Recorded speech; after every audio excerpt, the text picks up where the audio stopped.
오늘 하나님께서 우리에게 주시는 말씀, 우리 요한복음 8장 1절에서 11절까지 말씀입니다.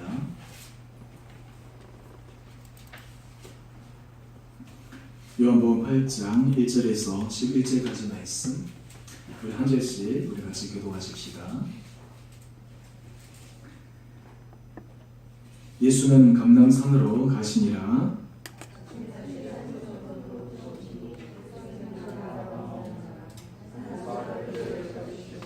서기관들과 바리새인들이 음행 중에 잡힌 여자를 끌고 와서 가운데 세우고 예수께 말하되, 모세는 율법에 이러한 여자를 돌로 치라 명하였거니와 선생은 어떻게 말하겠나이까?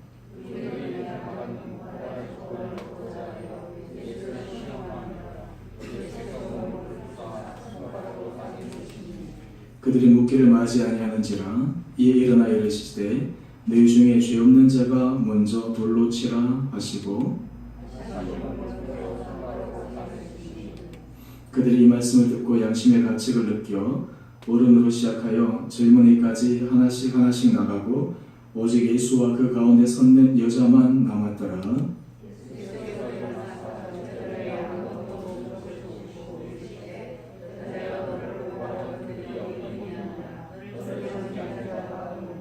대답하되 주여 없나이다. 예수께서 이르시되, 나도 너를 정죄하지 아니하노니 가서 다시는 죄를 범하지 말라 하시니라. 아멘.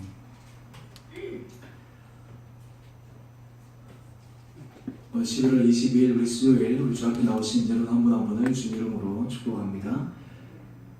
오늘 날씨가 조금 괜찮아졌는데 참 신기하게도 수능 때만 되면 날씨가 어떻게 그렇게 기가 막히게 하는지, 또 내일 또 날씨가 또 추워진다고 또 그러더라고요. 하여튼 우리 일주일 여기 됐는데 우리 자녀들 또 시험 잘 칠 수 있도록 우리 계속해서 기도해 주시고, 특별히 이 일교차가 또 이렇게 왔다 갔다 하는 이 가운데 우리 모든 성도님들 또 하나님께서 늘 강건함으로 붙들어 주시기를 원합니다. 여러분 아마 주홍글씨라는 소설책 아마 예전에 읽어보신 분도 있으실 텐니다. 아마 기억나실 텐데요.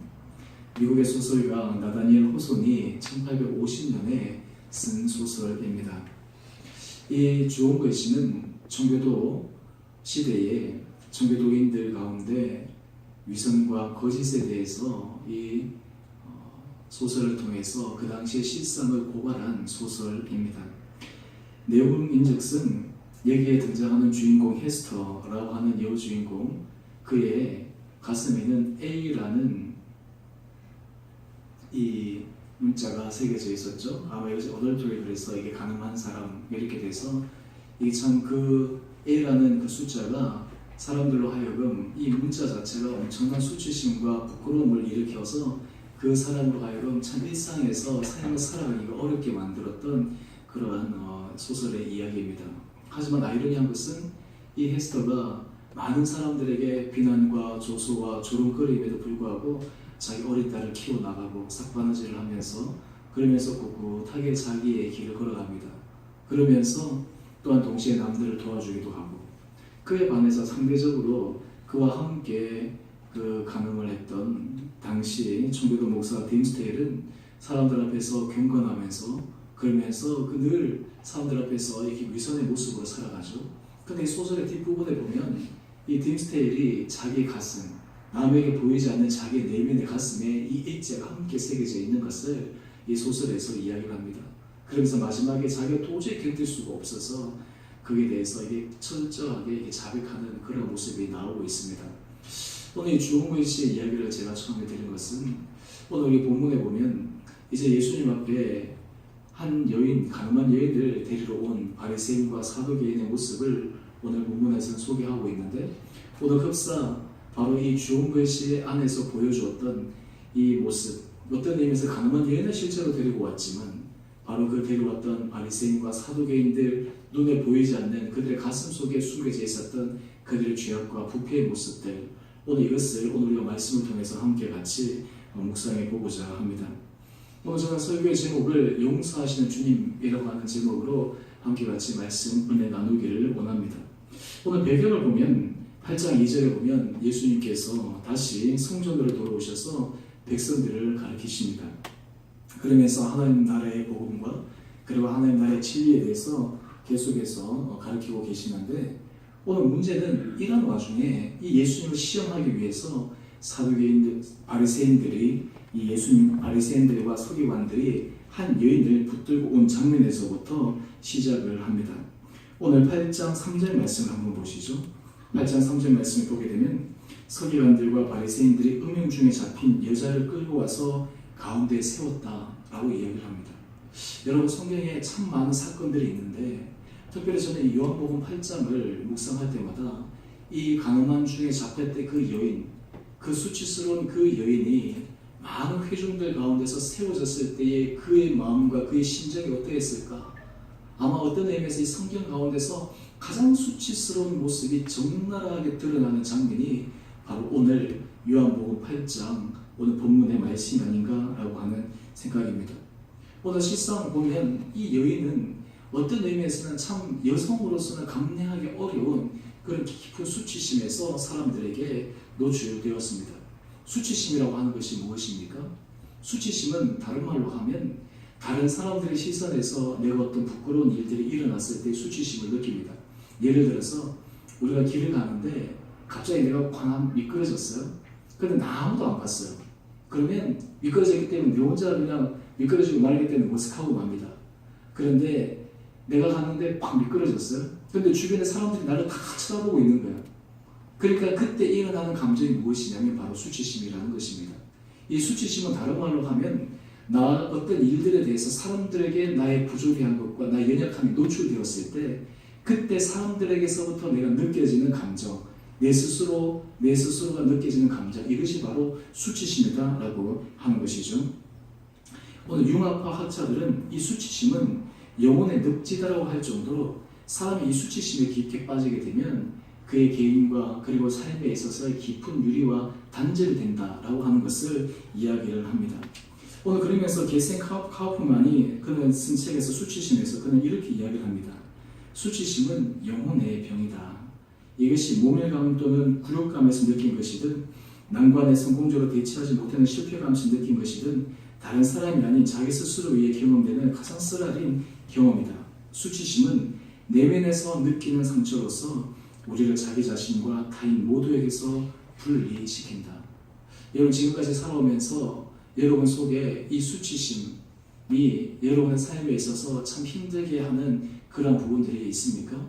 사람들 어렸을 때부터 이 수치심이 참 인생에 있어서 인격 형성에 있어서도 큰 영향을 줄 뿐만 아니라 이 수치심으로 인해 가지고 어떤 의미에서는 사람들이 극단적인 선택을 할 수 있을 만큼 굉장히 심각한 문제가 바로 이 수치심의 문제입니다. 근데 오늘 본문 말씀을 보면 이 바리새인들과 서기관들이 참 얼마나 그들이 예수 그리스도를 시험하기 위해서 비열한 일을 했냐면 한 여인, 인격의 이 여인을 완전히 그냥 수치심의 최고의 정면에 세움으로 인해서 그냥 한 여인의 인격을 무참하게 무너뜨리고 맙니다.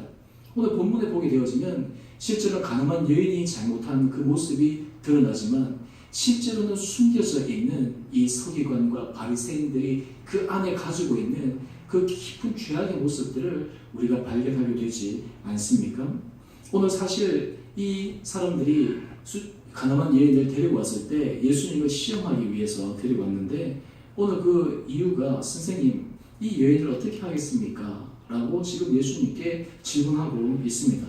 근데 실제로 유대 율법에 보게 되면 레위기 20장 10절이나 신명기 22장 20절에 보면 간음은 혼자 하는 것이 아니잖아요. 남자 여자 함께 있는 자리인데 현장에서 잡았다 그러면 왜 그 남자는 놓치고 여자만 데려왔을까? 라고 하는 질문이 들지 않습니까? 오늘 어떻게 됐든 간에 참 이 서기관과 바리새인들이 가지고 있는 그 내면의 깊은 죄악의 모습들을 적나라하게 지금 우리들에게 보여주고 있습니다.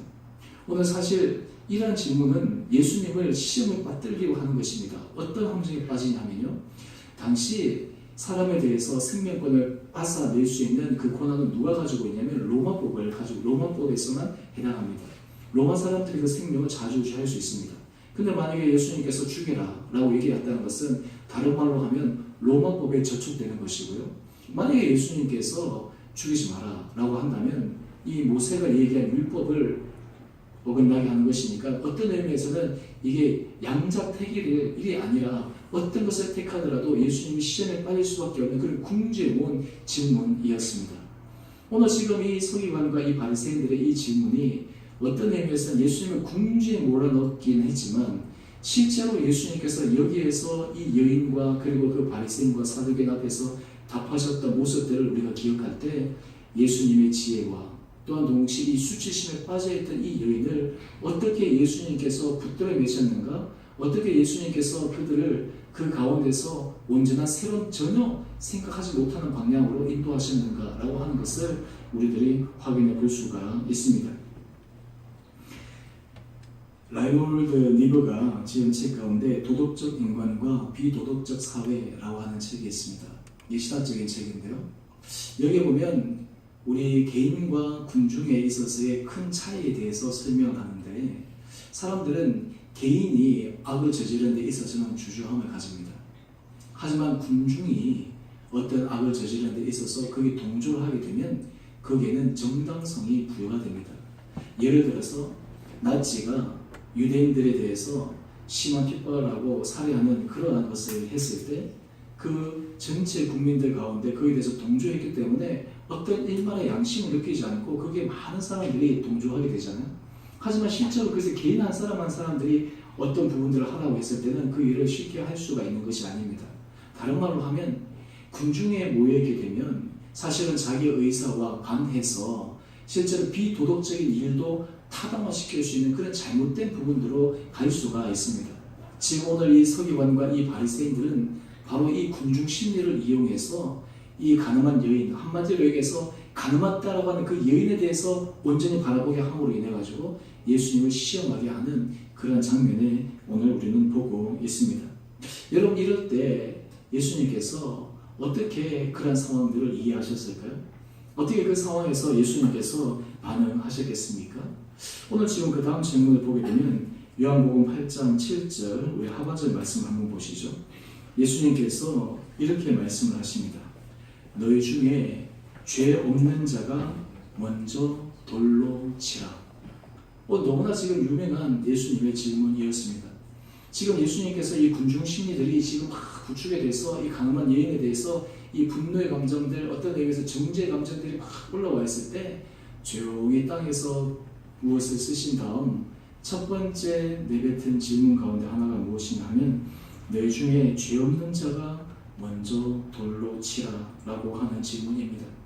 오늘 사실은 이 서기관과 바리새인들은 이 가늠한 여인을 회중 앞에 세움으로 인해 가지고 자기들은 그만큼 정당하다, 자기들은 의롭다, 자기들은 깨끗하다, 자기들은 정결하다 라고 하는 것을 반증적으로 보여주고 있는데 실제로 오늘 이 사건의 내면을 좀 더 한꺼풀 뒤로 뒤집어서 보게 되어지면 오늘 이 가늠한 여인 못지않게 이 서기관과 바리새인들 속에 있는 깊은 죄악의 모습을 우리는 발견하게 됩니다.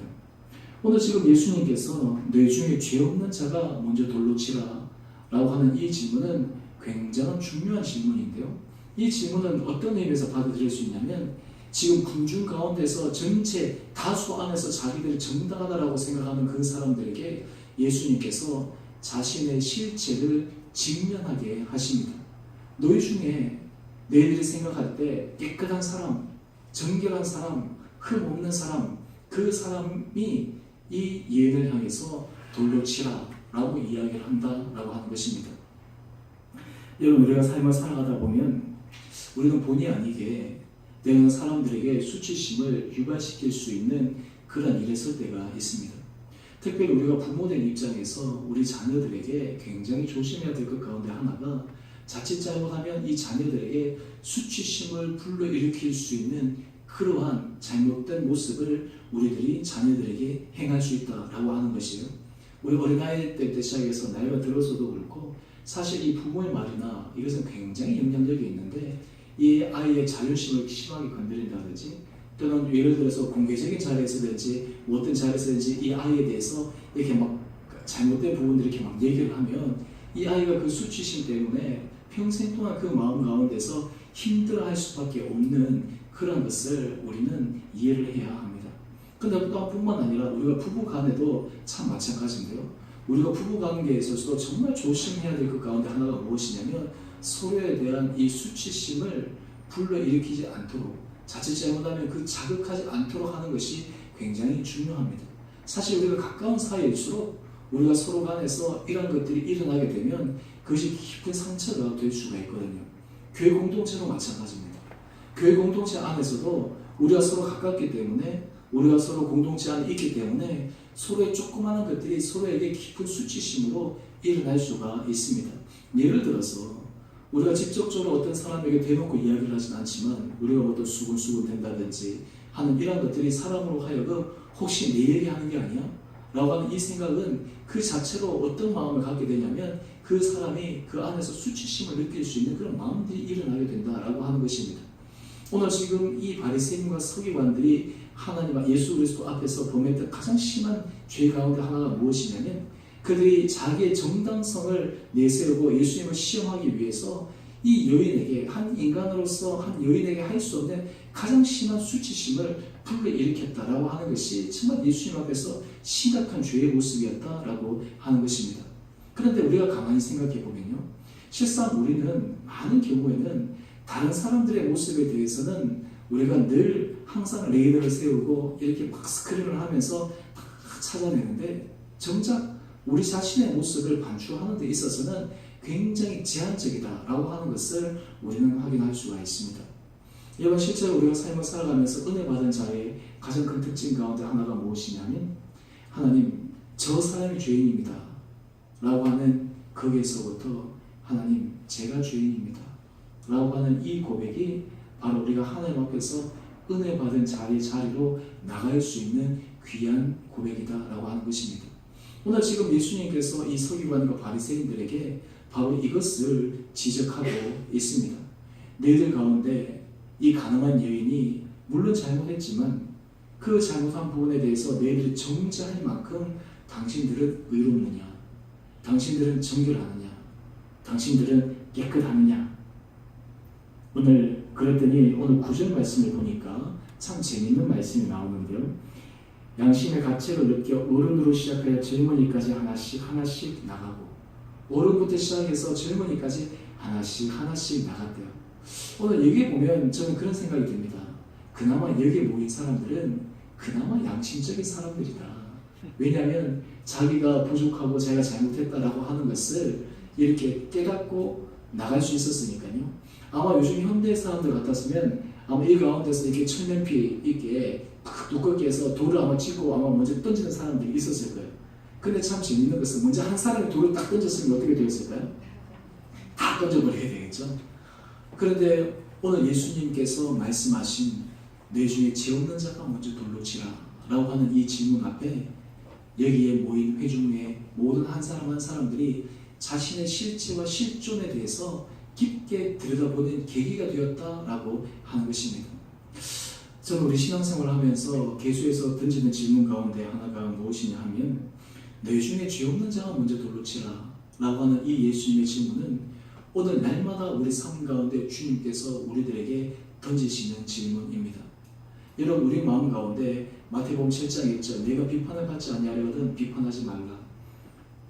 내가 다른 사람의 눈에 있는 티는 보고 내 눈에 있는 들뿐은 보지 못하느냐. 주님께서 지속적으로 말씀하고 계시는데 오늘 주님은 우리들에게 우리 자신을 바라보기를 원하시는 거예요.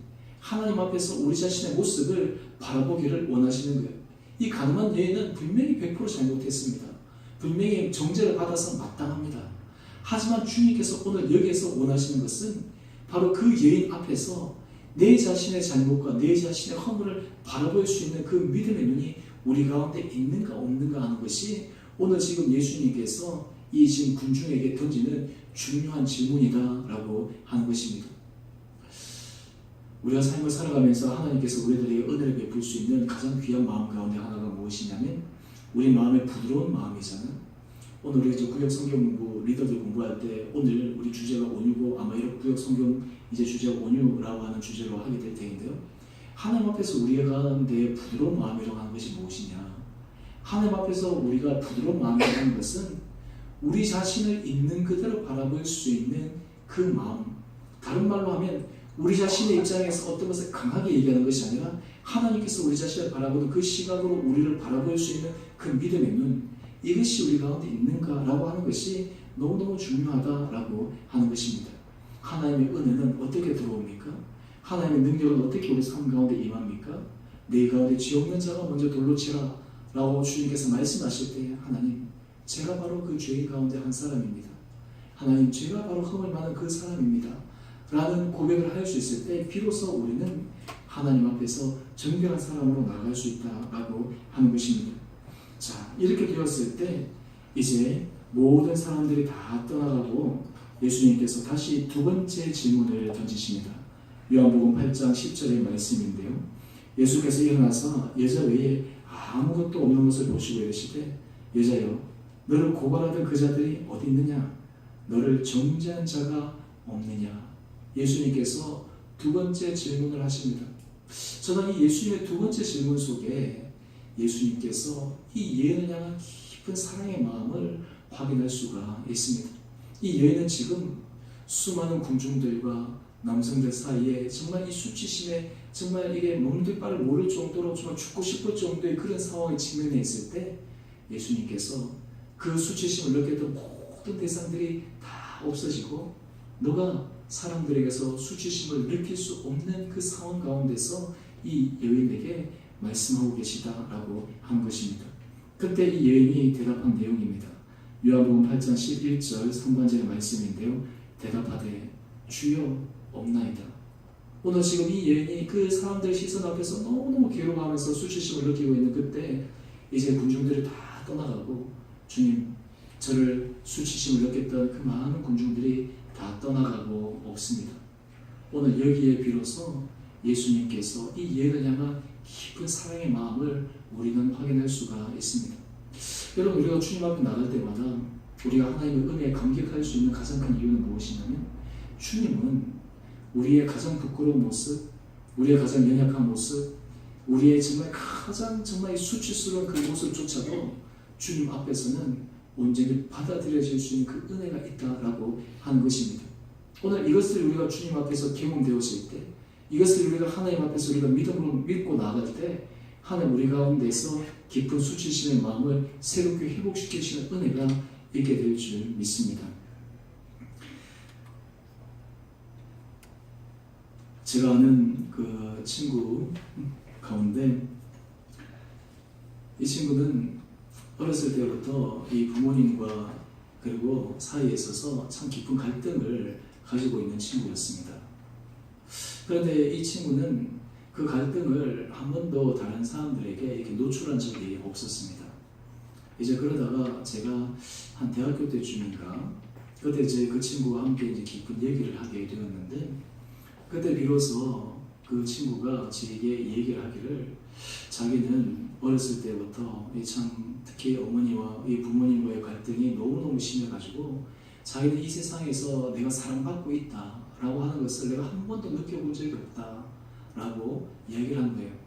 다른 말로 하면 이것입니다. 나는 정말 그 엄마라는 그 존재에 대한 그 사랑을 내가 느껴본 적이 없다라고 그 친구가 이야기를 하는 거예요. 참 그 얘기를 들었을 때 참 얼마나 마음이 힘들고 괴로웠겠습니까? 그런데 그 친구가 하는 얘기가 바로 그 마음이 자기로 하여금 내면의 깊은 수치심의 근원이 되었다라고 하는 것이에요. 다른 말로 하면 나를 낳아준 부모가 나를 사랑하지 않는데 이 세상에 누가 나를 사랑할 수 있겠는가?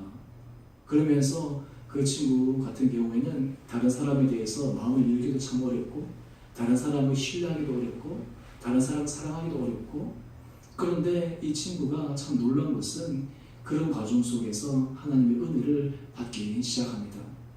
그가 대학교 한 3학년 정도 됐을 때 아마 수련회 갔을 때인데 수련회 가서 그가 어느 날 기도하는데 그 기도 중에 하나님께서 그의 마음 가운데 들려주신 귀한 마음이 있었는데 그것이 무엇이냐면 이 세상에서 모든 사람이 너를 버린다 할지라도 나는 너를 버리지 않는다. 나는 너를 사랑한다. 이 세상에서 너가 태어난 것은 내가 너를 이 세상에 보낸 나의 깊은 사랑과 뜻이 있다. 그러므로 인해가지고 그 친구 마음속에 하나님이 나를 사랑하시는구나 라고 하는 그 사랑의 마음이 어떤 의미에서 나는 태어나지 않았어야 될 수치스러운 존재에서 나는 정말 가치 있는 존재로 새롭게 회복되는 그런 은혜를 경험했다라고 하는 것입니다. 오늘 지금 이 여인은 우리가 다음 장면에 잠깐 살펴보겠지만 단지 가늠한 여인이 예수님께서 죄를 용서한 부분으로만 끝나는 것이 아니라 그의 내면에 정말 깊은 그 수치심의 그 마음을 주님께서 치유해 주시는 거예요. 수치심의 그 마음을 회복시켜 주시는 거예요. 그 가운데서 사람들 가운데서 막 그냥 죽이려고 달려들 때 그 가운데서 예수님의 그 단 한마디의 질문으로 다 물러가고 난 다음 모든 군중들이 사라지고 예수님과 자기 사이에 단독자의 자리에 서서 자기 자신의 내면을 들여다볼 수 있도록 주님께서 이 여인을 치유해주시고 붙들어주셨다라고 하는 것입니다. 여기에 주님의 놀라운 사랑이 있습니다. 여러분, 우리 주님은 우리가 어떤 상황 가운데서도 주님과 우리 사이에 대면하며 단독적으로 우리를 치료하십니다. 우리를 위로하십니다. 우리를 붙들어주십니다. 사실 우리가 믿음의 사람이라고 하는 것은 어떤 의미에서 사람에게 상처도 받고 사람에게 수치심도 당하고 사람에게 조롱도 당하고 모욕도 당하지만 우리가 주님 앞에서 우리를 감싸주는 그 은혜를 우리가 경험할 수 있다면 새로운 힘과 용기를 얻어서 앞으로 나갈 수 있는 귀한 믿음의 계기가 된다라고 하는 것입니다. 그때 주님께서 하신 말씀입니다. 요한복음 8장 11절 하반절의 말씀인데 예수께서 이르시되 나도 너를 정죄하지 아니하노니 가서 다시는 죄를 범하지 말라. 오늘 여기서 예수님께서 두 가지를 말씀하고 계십니다. 첫 번째는 무엇입니까? 나도 너를 정죄하지 않겠다. 오늘 예수님께서 나를 정죄하지 않겠다. 여기에 굉장히 신학적인 의미가 담겨 있습니다. 그 의미는 무엇이냐면 내가 너를 정죄하지 않겠다라고 하는 것은 예수님께서 이 땅 가운데 대속자로 오시는 그 인카네이션 십자가의 은혜를 이야기해 주시는 것입니다.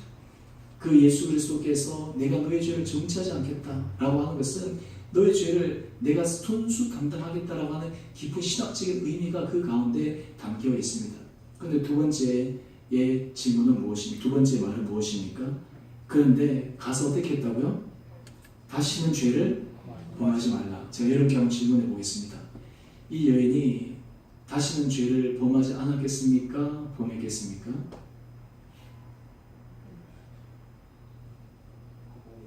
네? 안 범했습니다. 네. 안 범했다고 생각하세요? 네. 답은 모릅니다. 왜냐하면 성경의 결론은 안 나와 있으니까. 근데 저는 아마 이 여인이 아마 다시는 죄를 범하지 않았을 것이다 라고 하는 그런 기대감을 가집니다. 왜 그렇습니까?